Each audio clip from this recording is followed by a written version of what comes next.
Абхазский сегмент Facebook буквально был завален скриншотами этих рассылок. В них не только описывались сами психотропные наркотические средства, но и цены за их приобретение. Список пестрил разнообразием предлагаемых наркотических веществ. Подобные сообщения приходили на номера абхазских пользователей Viber. С призывами остановить этот поток люди стали обращаться к президенту, правоохранительным структурам и спецслужбам страны.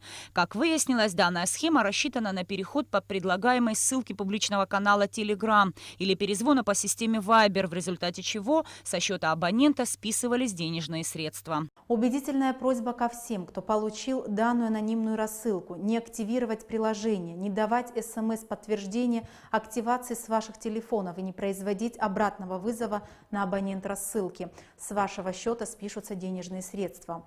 В настоящее время проводится проверка абонентов сторонних сетей, источников рассылок. Также Управлением по контролю за оборотом наркотиков Министерства внутренних дел установлено, что в пределах операторов электронных систем Абхазии переводов денежных средств на счета анонимных рассылок не производилось. При современных информационных технологиях финансовые операции в онлайн-режиме – это востребованная норма общества, чем зачастую и пользуются мошенники.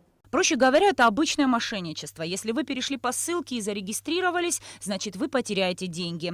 Некая сумма спишется с вашего счета. А вот наркотик вы вряд ли получите. Данное сообщение предлагает активировать созданный злоумышленниками публичный канал. Специальная программа, бот, попадает в ваш телефон и начинает рассылать сообщения дальше всем контактам, которые у вас имеются. Итог: бот, специальная программа, выполняющая различные функции, в том числе управление расходами, все делает за вас. Избежать всей этой кутерьмы можно лишь одним способом – не активировать ссылку, не давать СМС-подтверждение активации с ваших телефонов. Но если вы все же сделали это, обратитесь к специалистам МВД, они помогут.